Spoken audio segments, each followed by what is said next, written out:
Students, welcome to science class. Today we are going to start our next chapter, chapter 13, force, work and energy. Okay, in this chapter we will learn about force, work, machine and energy. तो इसके बारे में हमें पढ़ना है, mainly force, work and energy के बारे में. Okay, let's start from here. Force. A force is required to put an object in motion or to stop a moving object. तो हमें पता है कि किसी भी ऑब्जेक्ट को मूव करने के लिए, मोशन में रखने के लिए, मतलब मूव करने के लिए क्या है, फोर्स रिक्वायर होता है, बल का प्रयोग करना पड़ता है, कुछ एफर्ट लगाना पड़ता है. और किसी भी, और स्टॉप करने के लिए भी सेम प्रोसेस है, उसको स्टॉप करने के लिए भी कुछ एफर्ट की नीड है, बल की ज़रूरत है. ठीक है, this effort is known as force. इसी एफर्ट को हम, जो एफर्ट लगाते हैं किसी भी ऑब्जेक्ट को मोशन में करने के लिए, मूव करने के लिए, या फिर स्टॉप करने के लिए, या फिर हम, या जैसे कि जो लगता है, कोई एफर्ट जो लगता है किसी ऑब्जेक्ट को मोशन में मूव करने के लिए या फिर स्टॉप करने के लिए, उस एफर्ट को हम बोलते हैं फोर्स. दस द पुल और push acting on an object is called force. तो जैसे सिंपल है, पुल और पुश, या तो किसी ऑब्जेक्ट को मूव करना तो पुश करते हैं हम लोग, या फिर पुल, उसको खींचते हैं अपनी तरफ, या फिर पुश करते हैं, तो उसको बोलते हैं हम लोग फोर्स. फोर्स लगा रहे हैं. ठीक है, फोर्स तो लगता ही है ना. अगर किसी चीज़ को हम खोलते हैं या फिर उसको धक्का देना होता है, धक्का देके एक साइड से दूसरी साइड करते हैं, तो जैसे टेबल हुआ, टेबल को हम पुश कर रहे हैं जब तक वो रेस्ट पोजीशन में है, और अगर उसको मोशन में करना है या फिर हमें उसे मूव करना है तो हमें क्या करना पड़ेगा, फोर्स का यूज़ करना पड़ेगा, फोर्स लगाना पड़ेगा. तो हम सिंपली इसको पुश करेंगे तो ये क्या है, आगे की तरफ मूव करेगा, और अगर हम इसे पुल करेंगे, अपनी तरफ खींचेंगे, तो ये आगे की तरफ, मेरी तरफ आएगा, मतलब खींचेंगे. तो ये है फोर्स, बल का प्रयोग. ठीक है, आइदर पुल और push. For example, we apply force to push the pedals of a bicycle in order to make it to move. देखो यहाँ एक एग्जाम्पल दिया है फोर्स का, push the pedals of bicycle. जब अब देखो साइकिल चलाते हैं हम, तो क्या करते हैं, कैसे फोर्स लगता है, किसके थ्रू, पेडल्स के थ्रू. जैसे कि हम पैर से इसको क्या करते हैं, इस पर पुश करते हैं, तभी तो हमारी बाइसाइकिल जो है वो आगे की तरफ मूव करती है कि नहीं है. तो ये भी फोर्स के बिना ये बाइसाइकिल मूव कर रही है, नहीं कर रही. तो ये है एक एग्जांपल सिंपल सा फोर्स का. नेक्स्ट है affects of force. Force can move an object. अभी मैं बताई हूँ, फोर्स किसी ऑब्जेक्ट को मूव कर सकता है, मतलब फोर्स के थ्रू हम किसी ऑब्जेक्ट को मूव कर सकते हैं. ठीक है, जैसे कि मैंने अभी टेबल का एग्जांपल दिया है, या फिर एक एग्जांपल ले लो, टू किक अ फुटबॉल. तो ये भी तो हुआ, फोर्स लगा रहे, पैरों से हम अगर किक करते हैं तभी तो फुटबॉल जो है वो एक जगह से दूसरी जगह जाता है. तो ये हुआ सबसे फर्स्ट इफेक्ट, कि किसी भी ऑब्जेक्ट को मूव कराने के लिए हमें फोर्स का लगाना पड़ता है, मतलब बल का प्रयोग करना पड़ता है. When you push a table you apply force to it. जब अभी मैं एग्जांपल जो दी थी, सेम एग्जांपल यहाँ पर दिया है. When you push a table, जैसे ही हम टेबल को पुश कर रहे हैं, मतलब कि हम उस पर फोर्स अप्लाई कर रहे हैं, तब वो जाकर मूव करता है और आगे की तरफ बढ़ता है. If the force is sufficient the table moves. अगर सफिशिएंट फोर्स लगा तो टेबल मूव किया. और सपोज दैट अगर छोटा सा बच्चा उतना फोर्स, सफिशिएंट फोर्स नहीं लगा पाया, तो उससे क्या वो टेबल मूव कर जाएगा, नहीं करेगा. तो एक मतलब होता है ना कि सफिशिएंट फोर्स की नीड होती है किसी ऑब्जेक्ट को मूव करने के लिए, उसके स्ट्रेंथ के अकॉर्डिंग, कि वो कितना हैवी है या क्या है, तो उसके अकॉर्डिंग हम उसको मूव करा सकते हैं फोर्स लगाकर. अब छोटे बच्चे से कहें कि बड़ा सा टेबल है, उसको पुश करे, तो क्या मतलब है, वो मूव कर जाएगा, नहीं करेगा. तो सफिशिएंट फोर्स की नीड होती है किसी भी ऑब्जेक्ट को मूव करने के लिए. The force of wind moves the branches of tree. अब यहाँ पे एक एग्जांपल और दिया है, फोर्स ऑफ विंड.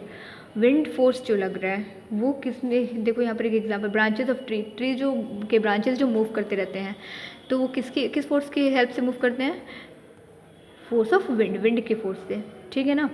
तो विंड के थ्रू इन पे बल का लग रहा है, तो ये इस वजह से जो ब्रांचेज है वो मूव करते हैं. Flowing water moves a boat because it has force.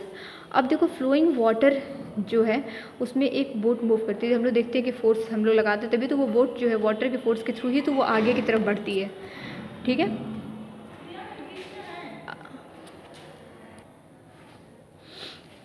तो फ्लोइंग वाटर के हेल्प से क्या है, बोट मूव कर रहा है. Bullock pulls a cart. Bullock cart जो पहले चलता था एंशिएंट टाइम में, तो बुलक जो उसमें जो लगाए रहते, बुल्स लगाए रहते थे, जिसके थ्रू वो क्या करते थे, वो कार्ट को अपनी तरफ पुल करते थे, खींचते थे। जैसे जैसे वो आगे बढ़ते थे कार्ट भी उनके साथ क्या है, मूव होता था। तो वो भी एक तरह से तो फोर्स ही अप्लाई कर रहे हैं ना, बिकॉज इट अप्लाइज फोर्स, क्योंकि वो भी तो मतलब फोर्स लगा रहे हैं, खींच रहे हैं, तब तो वो कार्ट उनके साथ साथ आगे की तरफ मूव कर रहा है। तो ये पुल का एग्जाम्पल है, इसे पुल कर रहे हैं, अपनी तरफ खींच रहे हैं। If you kick a football, the force of the kick moves the football.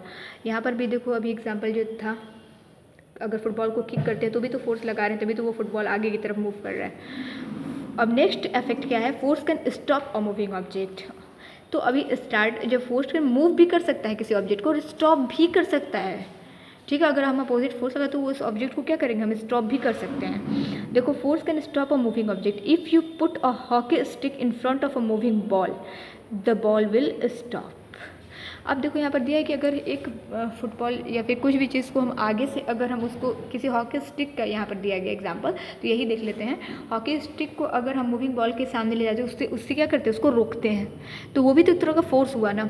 उससे हम क्या करें, उस ऑब्जेक्ट को का जो मोशन है, जो जिस डायरेक्शन में वो मूव कर रहा है, उसको हम क्या करें, उसको स्टॉप कर दे रहे हैं, वहाँ पर वो रोक दे रहे हैं, फर्दर वो आगे मूव नहीं कर पाएगा। तो हम लोग अपोजिट फोर्स उस पर लगा दिए, जिससे कि वो स्टॉप हो जाता है।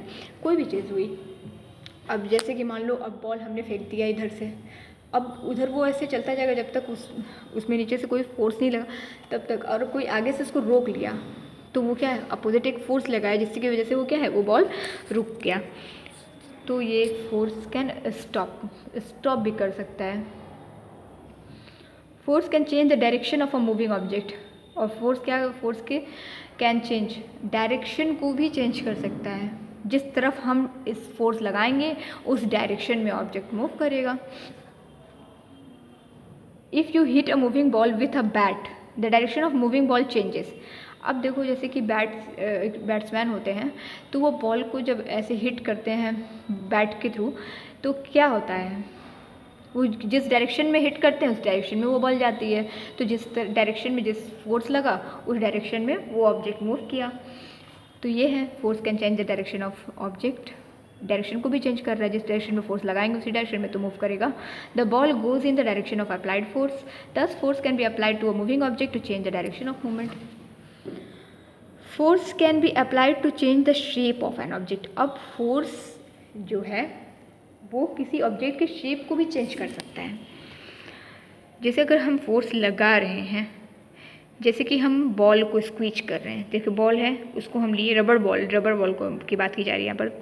तो रबर बॉल को अगर हम स्क्वीच करते हैं तो देखते हैं कि उसका शेप चेंज हो जाता है। The force makes the ball change shape. तो यहाँ पर रबर बॉल की बात की जा रही है। तो रबर बॉल को जब भी हाथ में लेकर आप स्क्वीच करेंगे, दबाएंगे तेज से, तो क्या होगा, देखेंगे आप उसका शेप चेंज हो जाएगा। राउंड ऐसे तो राउंड होता है, फिर वो ऐसे जिस डायरेक्शन में आप फोर्स लगा रहे हैं उस डायरेक्शन में उसका शेप मतलब क्या, उस तरीके का बन जाएगा।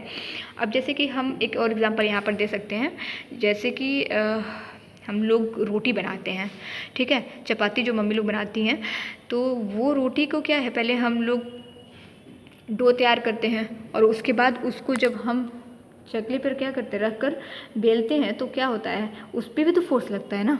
उसका क्या है, शेप चेंज होता है कि नहीं होता है।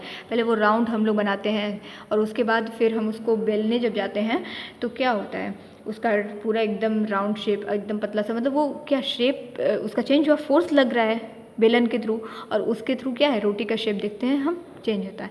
तो जैसे जैसे हम फोर्स अप्लाई करते हैं वैसे वैसे रोटी का शेप क्या होता है, चेंज होता जाता है। तो ये एक एग्जांपल है, force can apply the change force can be applied to change the shape of object. तो ये सॉफ्ट ऑब्जेक्ट जो है उनके शेप को भी चेंज कर सकता है फोर्स के। Types of forces. Now how many types of forces are there, कितने टाइप्स होते हैं, अब ये हम पढ़ेंगे। There are different types of forces, they are discussed below. तो हम देखते हैं हमारी बुक में कौन कौन से टाइप्स हमें पढ़ने हैं। फर्स्ट है फ्रिक्शनल फोर्स, सेकंड है ग्रेविटेशनल, थर्ड मस्कुलर है, और नेक्स्ट क्या है, बस इतना ही हमें पढ़ना है, 3 ही पढ़ना है यहाँ पर। तो first one is frictional force. When an object slides over a rough surface, a force acts between them. This force slows down the motion of the object. This force is known as frictional force or simply friction. For example, rolling wheel comes to a halt after some time due to frictional force. Rolling wheel, ठीक है, यहाँ पर दिया गया है। तो हम ये देख रहे हैं जैसे कि अगर किसी ऑब्जेक्ट को रफ सरफेस से अगर हम उसको मूव करा रहे हैं, फोर्स लगाएं और वो मूव कर रहा है, तो हम देखते हैं रफ सरफेस पे फ्रिक्शन ज़्यादा होता है, फ्रिक्शन ज़्यादा लगता है। तो उसमें क्या होता है ना कि जो रफ सरफेस है वो उससे फ्रिक्शन फोर्स जो लग रहा है उसकी वजह से वो ऑब्जेक्ट कुछ दूर तक मूव करने के बाद ऑटोमेटिकली वो स्टॉप हो जाता है, हमें आगे फर्दर फोर्स लगाना नहीं पड़ता है, वो ऑटोमेटिकली स्टॉप हो जाता है क्योंकि ड्यू टू फ्रिक्शनल फोर्स। जैसे अब सपोज दैट ग्राउंड हुआ, ठीक है, ग्राउंड में ग्रासेस हैं, ओके, तो ग्रासेस से जैसे रफ सरफेस हुआ तो वहाँ पे फ्रिक्शन ज़्यादा हुआ, फ्रिक्शनल फोर्स क्या है, बहुत ज़्यादा लगेगा, रफ सरफेस पे ज़्यादा लगता है। तो वहाँ पर क्या होगा कि अगर हम बॉल को फेंकते हैं तो वो धीरे धीरे बॉल रोल डाउन करते करते करते करते कहीं ना कहीं जाकर वो स्टॉप हो जाता है, स्लोज डाउन, पहले तो उसका मोशन स्लो डाउन हो जाता है, धीमा हो जाता है और फिर धीरे धीरे जाकर रुक जाता है। तो अब आप लोग सोच सकते हैं कि वो कैसे रुक रहा है, वो जो ग्राउंड से जो रफ सरफेस है, ग्रासेस है, वो फ्रिक्शनल फोर्स लगा रहे हैं जिसकी वजह से वो बॉल फर्दर मूव नहीं कर पा रहा है, स्टॉप हो जा रहा है, वो उसके मोशन को स्टॉप कर रहा है। तो इस तरीके से हम कोई भी सामान को जब फेंकते हैं तो वहाँ पे फ्रिक्शनल फोर्स अप्लाई होता है जिसकी वजह से वो ऑब्जेक्ट जो है वो मूव करते करते ऑटोमेटिकली अपने आप ही रुक जाता है, फर्दर उसमें फोर्स। अब वही चीज़ अगर हम बोलें स्मूथ सरफेस पे, एकदम स्मूथ सरफेस, टाइल्स वगैरह है, तो तुम देखते हो कि अगर तुम बॉल को फेंकते हो तो वो काफ़ी दूर तक मूव करता हुआ जाता है ना, बहुत दूर तक। फिर लास्ट में उसे अब कुछ आगे से वॉल आई या फिर वॉल के थ्रू फोर्स लगा या फिर अपोजिट जब फोर्स लगता है तब वो स्टॉप होता है, तो मतलब काफ़ी देर तक मूव करता है। तो जितना ही रफ सरफेस है उतना ही, तो ये हुआ तुम लोगों का फ्रिक्शनल फोर्स। तो इस तरह से फ्रिक्शनल फोर्स लगता है किसी ऑब्जेक्ट को स्टॉप करने के लिए, मोशन को स्टॉप करने के लिए, ठीक है। अब नेक्स्ट क्लास में हम पढ़ेंगे gravitational force and muscular force.